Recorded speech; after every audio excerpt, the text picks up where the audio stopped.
I'm Chancellor of University of West London, and I really am honoured to welcome you this evening to this inaugural lecture for our Centre for Hotel and Resort Management. It's been several years in the making till today, and I personally have to thank not only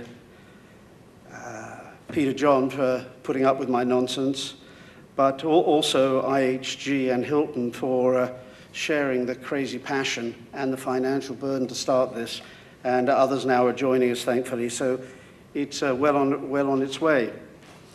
Our panelists tonight, David Michels, who you'll know him because he doesn't have a tie. David claims he's spent 35 years in the lodging industry, but I know it's nearer 50. He's currently chairman of both Michels and Taylor, which is certainly the premier asset management and advisory company in this country, and chairman of London and Capital. He's on the board of directors of Jumeirah, Savoy Group, and the company that I once founded, Strategic Hotels and Resorts. He and I have been friends since we worked together at the Grand Metropolitan, and he is certainly, and I hate saying this, but he's certainly one of the wisest leaders in our industry. Next to him is George Turner, who is General Counsel and Company Secretary of Intercontinental Hotel Group. He arrived there in 2009, and his primary role is to champion and protect the trusted reputation of IHG and its brands. He's also a member of the IHG Executive Committee, and he has my sympathies for working with Richard Solomons. George came to the industry from ICI, and our industry really benefits for that sort of experience, and it says a lot when we have people coming to us from industries such as ICI rather than going to them. I'd like to introduce our speaker tonight, introduce you to her, Angela Roper. Professor Angela Roper is the director of the Centre for Hotel and Resort Management. Her career, both in academia and industry, spans well over 25 years, and she's been influential in the development of a research stream evaluating the internationalization and strategic development of hotel companies. She's published and presented widely on this topic. Angela's certainly passionate about our hotel industry and is committed, truly committed, to the development of groundbreaking and applied research which brings academia and industry together. Angela, to my knowledge now, is one of that very rare breed of academics that puts boldness, common sense, and best practices into her work, and is singularly committed to doing it right. Let me tell you a little bit about the Centre for Hotel and Resort Management. I proudly became Chancellor of the University, having started doing, I think it was a 147 and 151 in the kitchens in 1960, whatever. And I didn't know what a Chancellor was, and by the way, I still don't. Although you do get to dress up like Dumbledore a few times a year, and that's kind of fun. One of the things I talked to Peter about immediately was the need for not us to build upon what Ealing, then University of West London's proud heritage was of working in catering, hotels, and not just be great practitioners, but become leaders, and to have a school for hospitality and tourism that would address the needs of tomorrow and the needs of what is a fast evolving industry. I'm proud that both Hilton and IHG shared this vision, some of the passion, and financially contributed with me to launching the Centre today as the right complement for all the work we've done since the 60s when we were at Acton and then Ealing. The Centre aims to become recognized as a world leader in groundbreaking research into management and development of hotel and resort companies globally. We will work with the industry to advance internal research capabilities and outputs, and we will offer also short courses to executives, asset managers, analysts, financiers, owners, and other stakeholders who come new to this industry. The focus of the Centre is to address the needs of the hotel industry in developing talented, gifted managers who grow to be great leaders in the corporations. This is a fast-growing industry, and it's one that if we don't manage change, it will change for us. So thank you very much for listening. I'd like to introduce Professor Angela Ropen. Thank you.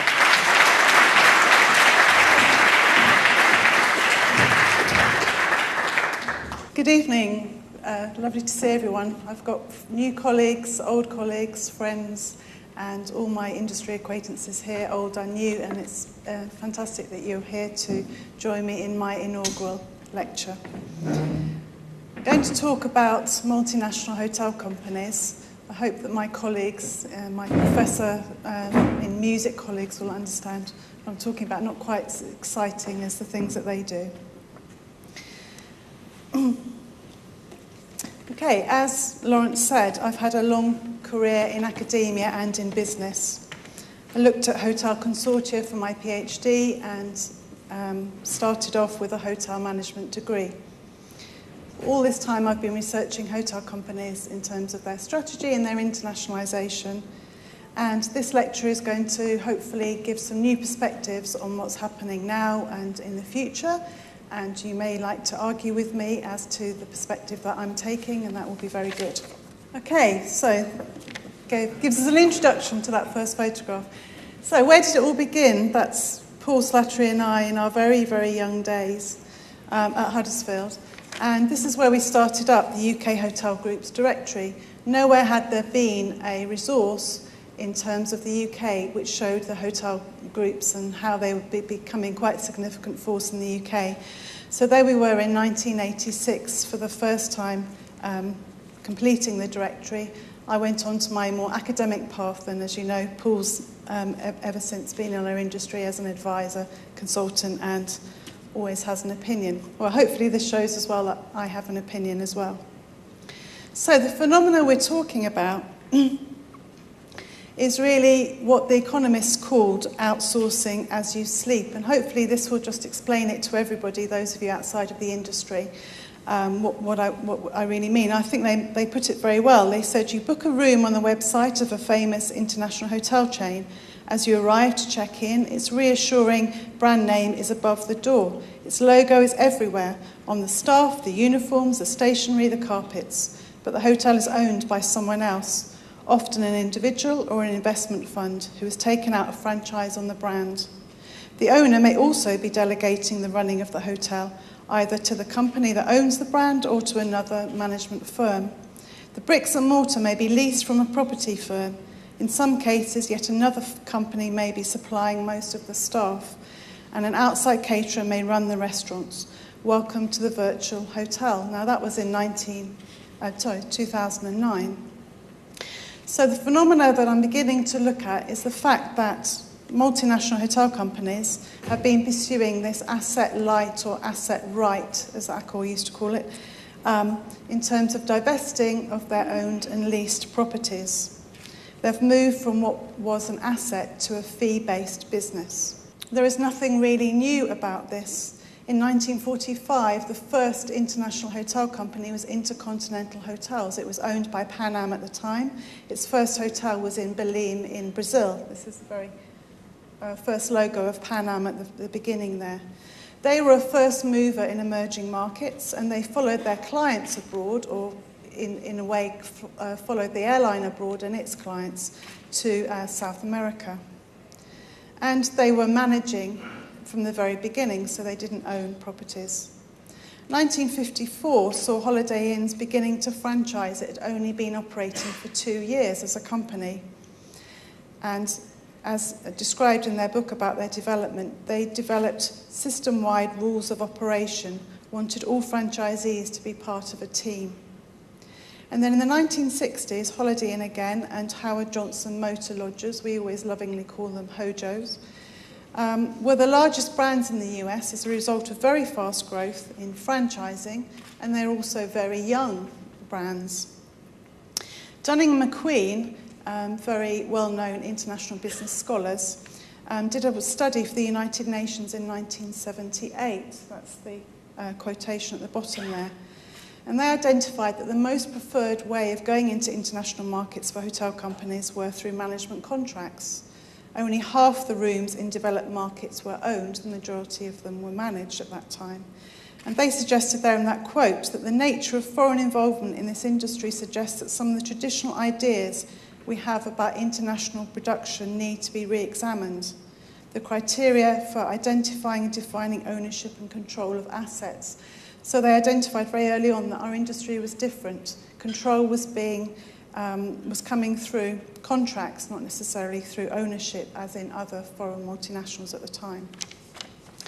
And then in 1986, the quotation at the top, Paul and I said in the directory that the diversity of affiliations is emerging, is making companies more complex and requiring more sophisticated corporate structures and a higher quality of management. So this is not a new phenomenon, and in 2000 was the first time that BAS was told by shareholders, allegedly, that it needed to pursue more cost-effective growth. It needed to get out of expensive and risky hotel property assets. It was accused of underperforming, being too slow in Holiday Inn growth, and also said that it had overpaid for intercontinental hotels. So this being into asset-light businesses, not owning bricks and mortar of hotels, is quite a long-term thing.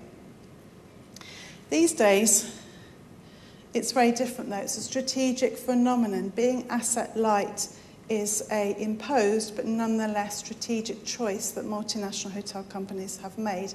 I'm talking usually about the largest 10 multinational companies here. Obviously there are extremes. Companies still do own sometimes.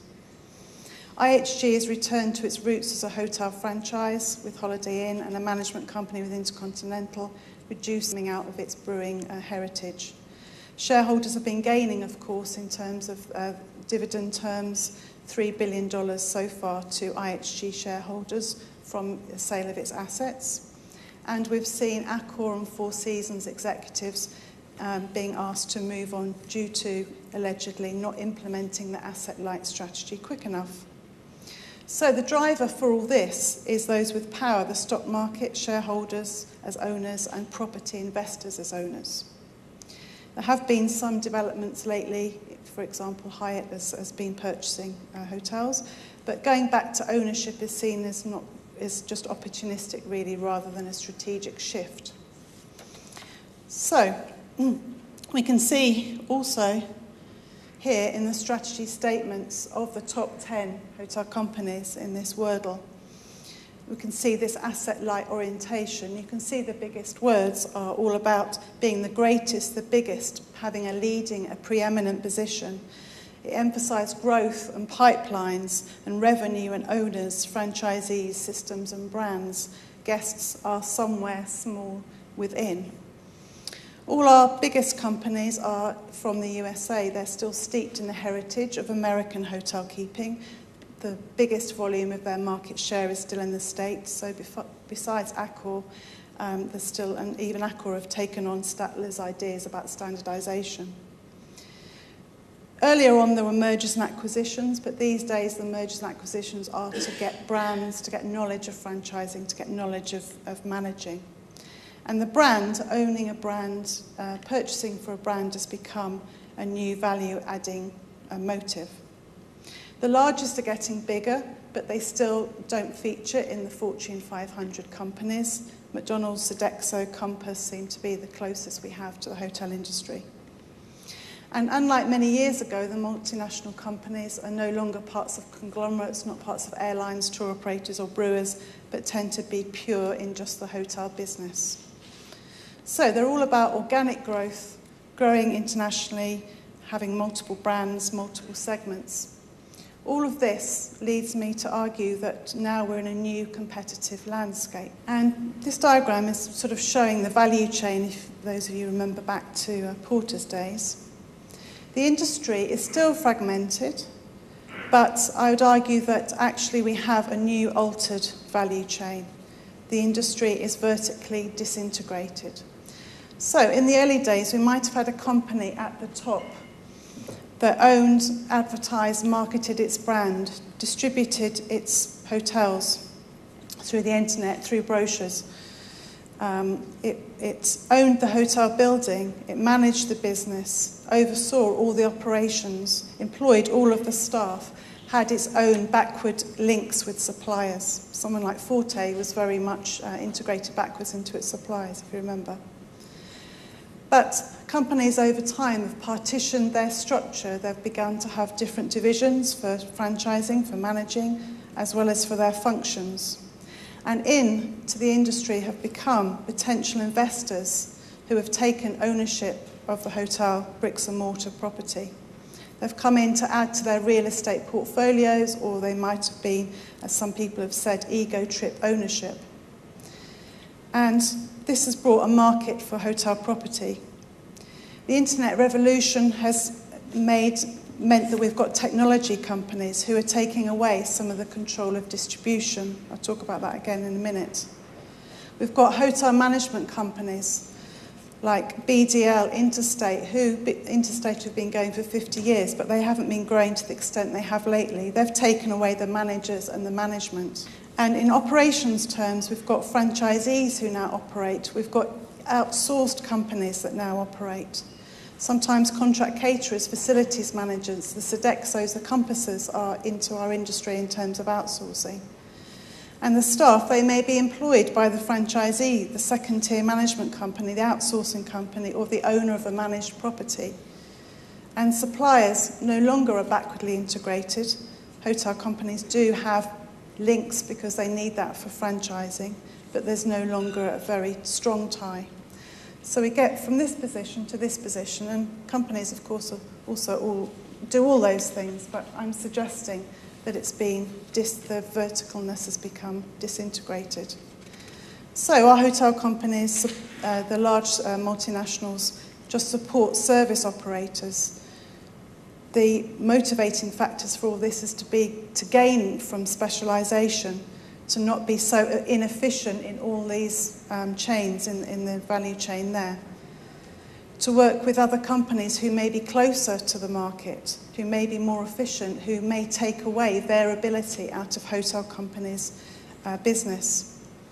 Shareholders and stock markets have pushed for this specialisation, wanting to get quicker and faster returns, less risk. Emerging markets like China, for example, have also pulled this in terms of ownership not being an option for hotel companies. And cost reductions on balance sheets and not being so experienced in asset management, I would argue, have all helped with this disintegration. And the development of an entrepreneurial and franchise culture has allowed franchisees to grow. Outsourced companies in developed markets have grown, so they're there to now supply to the industry. And there have been standardisation attempts. So over the years, companies have brought together standard operating procedures, standard management contracts, decision-making processes, templates, brand specifications have all been there to simplify information and business processes, along with hard brands. So all of this has meant the companies now are fee-based businesses, all about growth, growing the revenue stream, signing more contracts, signing more franchises. Even something like training, which Dunning & McQueen said was one of our key assets, not being in manufacturing, is ultimately also outsourced.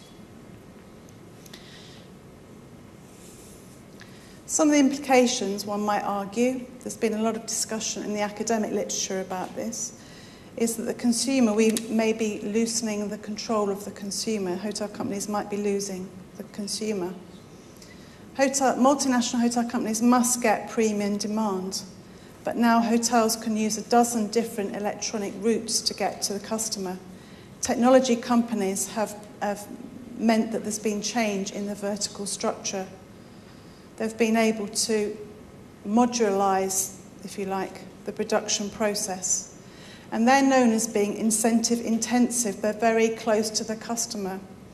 Companies like Expedia have got empowerment from the online customers' behaviour and invested huge amounts in being close to the customer and knowing what customers want. So in some ways they have the bargaining power.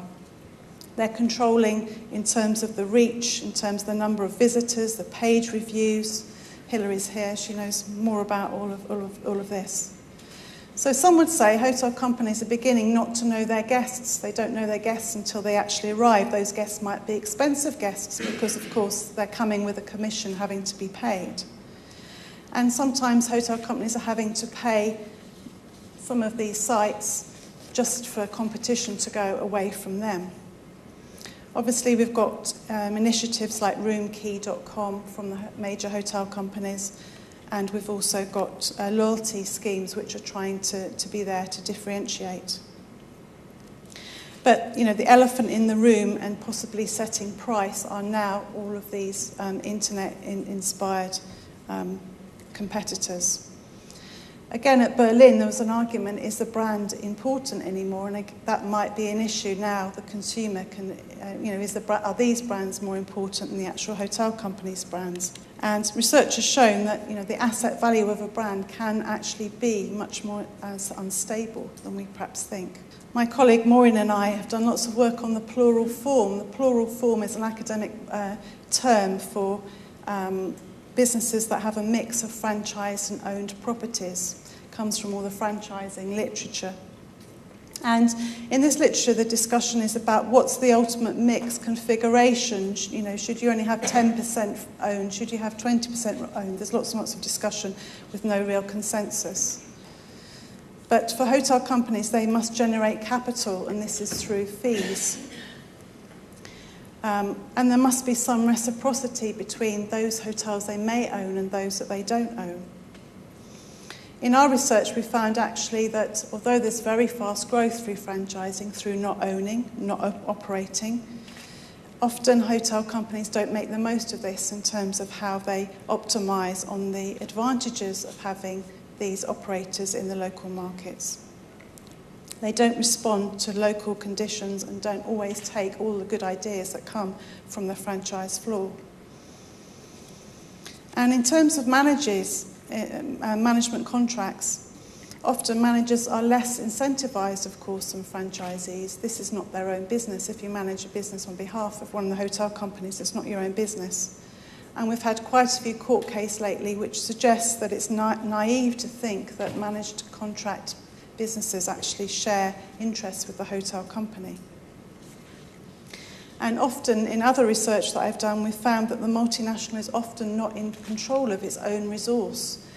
Owners, asset managers, other investors often get into the business of hotels, taking control away from the hotel manager.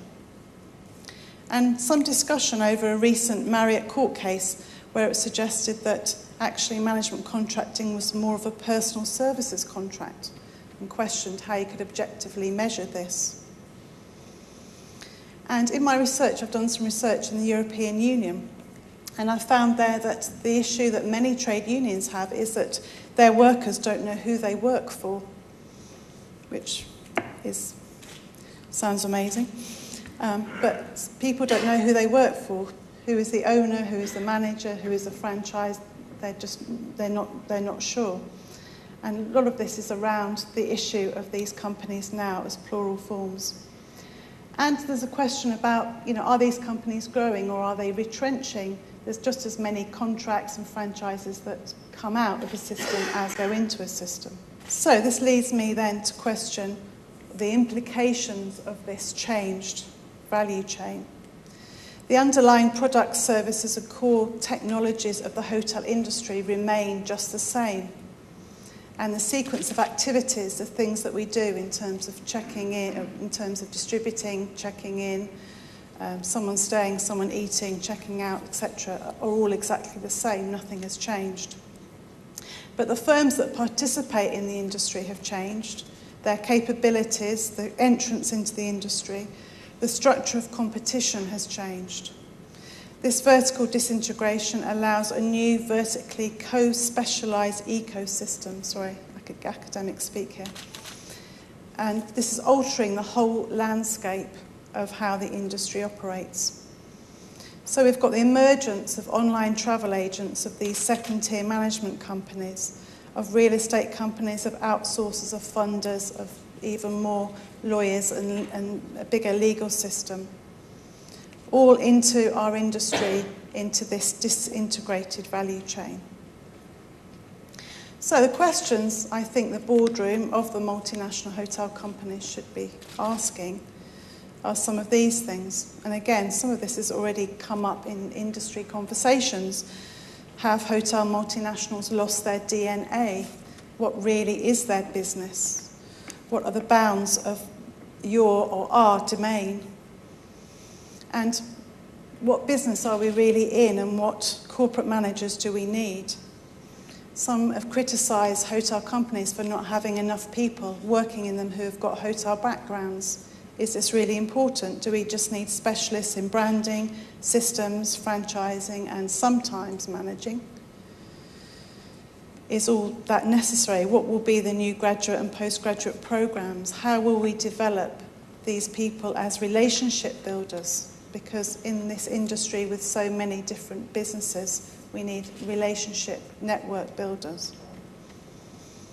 And what about the structure of multinationals? There's been some interesting discussion in the literature at the moment about how in emerging markets in the future, although as we know they're the huge growth, the growth is going to be for low-cost products. How are these things going to be within the architecture, the organisation of multinationals? In these multinationals that have got all these collaborations, how should we be structured? And thirdly, all this issue, all this growth is being about sell out, sell in rather than sell out. So we're trying to get all the time much bigger businesses, trying to get more franchises, more contracts to manage. These things are not customer driven. So the final customer, where is it's like looking at the strategies earlier, where is the guest in all of that? Again, it's been argued that cloning or adapting American-based products and services only skims the surface when we're in these new emerging epicentres, that we shouldn't just be adding on supplements from our domestic markets, and that we should conceive, design and produce actually in these markets like China and India, for example. It's all about what customers want, not how we can sell our products to them.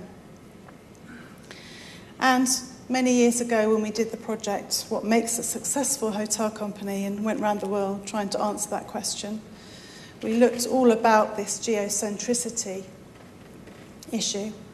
And Richard Solomons has even mentioned this in panels that he's been on, suggesting that maybe it's similar tonight as well. He's been on a panel of CEOs where they're all white Anglo-Saxon men. Maybe I'm one difference there. So, the argument is often that the leaders are very far removed from these new epicentres, physically, cognitively, and psychologically. If our main growth is in China and India, should we not be there as a head office rather than London, New York, or Chicago, for example? And all the changes in the division of labour, franchising, for example, is about decentralising labour without any of the authority. What does this mean for our workforce? And lastly, watch out for the disruption. If this is such a disintegrated industry, then is it still credible to be a manager and a hotel operator? Do companies need to know about the hotel business? Possibly there could be new entrants who could just have the skills of being good at systems and branding. They could come from anywhere. So there could be new entrants who we still don't know who they exist.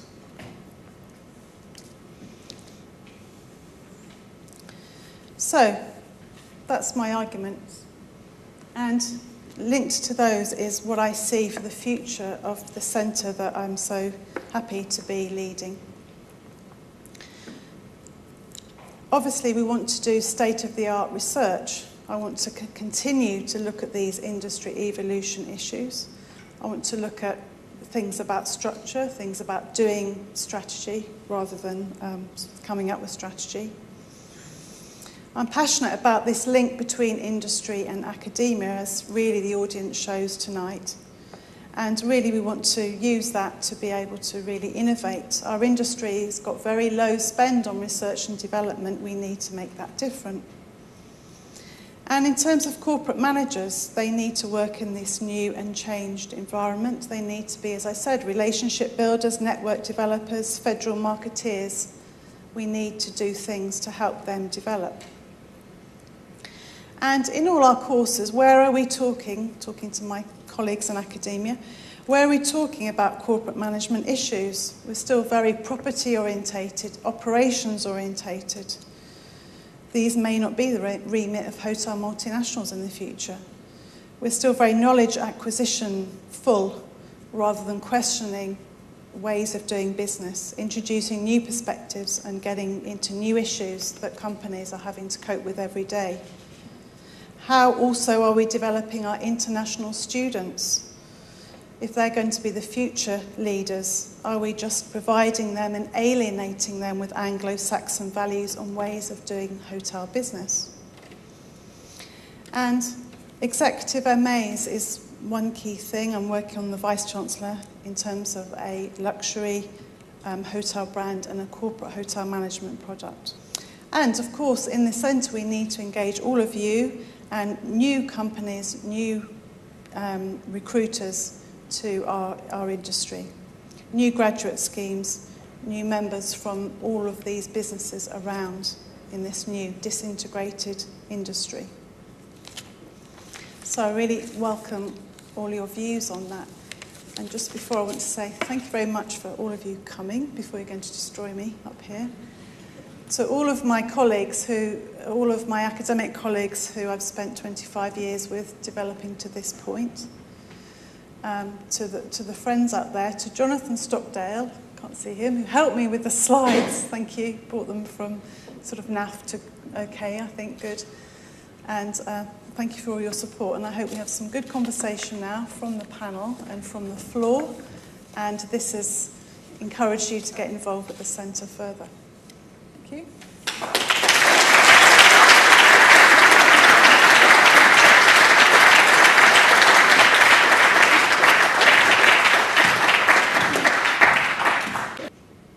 And questions that our panel can deal with.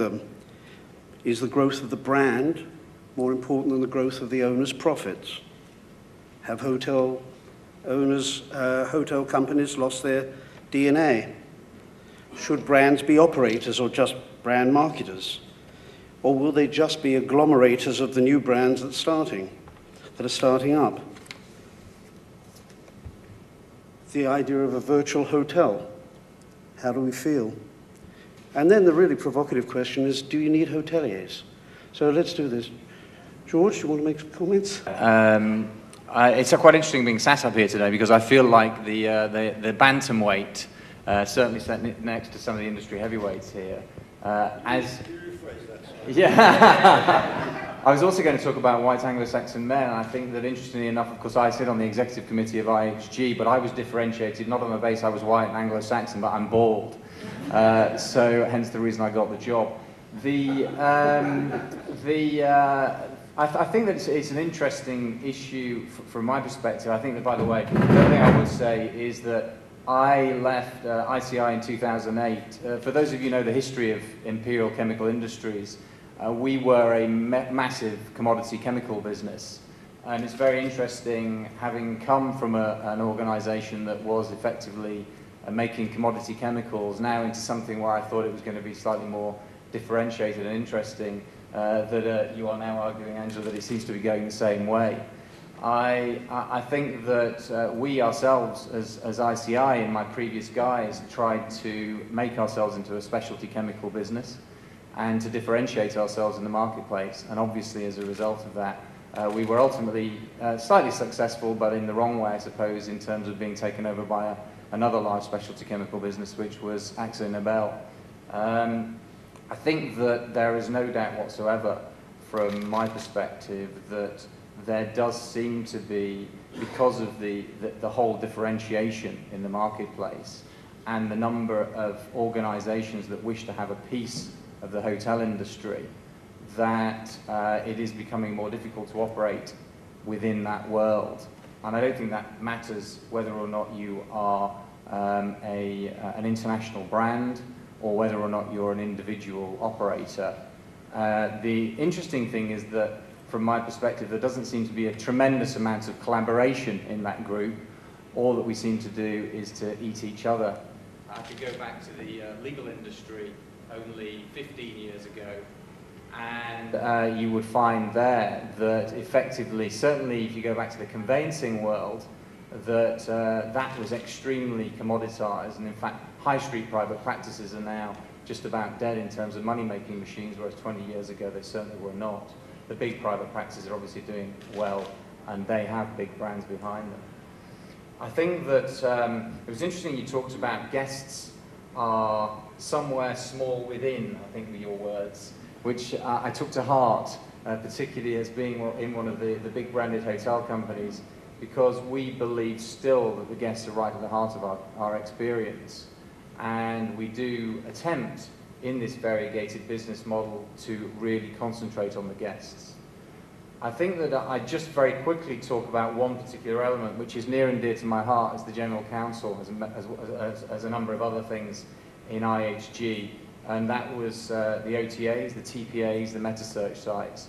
For those of you who don't know, I am still very much involved in a case with the Office of Fair Trading, and that is as a result of receipt of a statement of objections relating to pricing and resale price maintenance in the online travel space.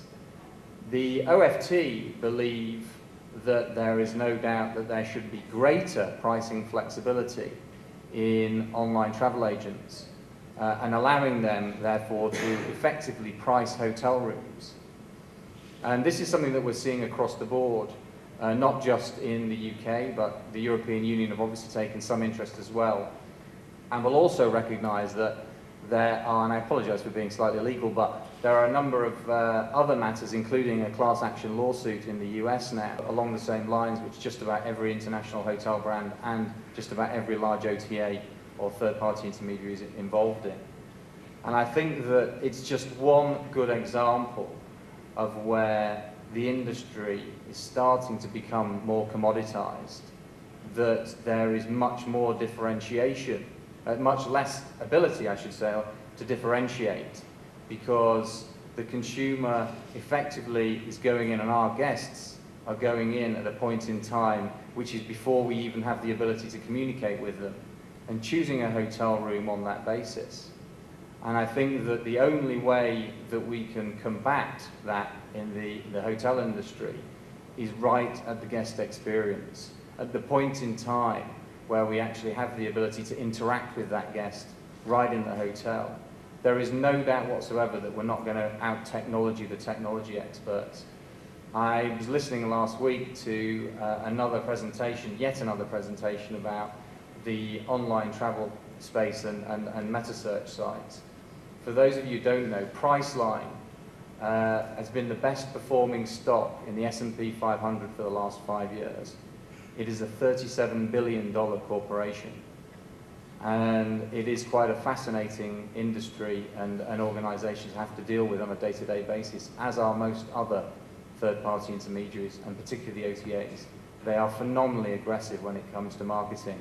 I think that somebody told me that the Priceline marketing spend just last year was something like $2 or $3 billion. So they have serious might. And I believe certainly that the only way to be able to... And remember, what we have to acknowledge is that they are also a partner. And interestingly enough, in this one space, and I won't go at it for much longer, apologies Lawrence, but interestingly enough, in this one space, we know that hotels take the TPI drug, the online travel agent drug, because effectively they want to fill their hotel rooms. And as a result of that, this is a fairly easy route to market, or easier route to market. The difficulty, of course, with it is that it's actually a business that comes with a consequence, and that consequence is obviously a much higher amount of commission, which they therefore have to pay on that hotel room. Whereas, as we all know, when booking through the direct booking sites, then the commission is much less, or in fact nothing at all. So it's one area where I think that the industry itself is effectively under attack, and I think that it's an area where we have to find a major solution, and it may be as an industry as a whole rather than individually to this issue. I think there is space for both, but I think that we have to actually turn the tide in terms of the way that we deal with it.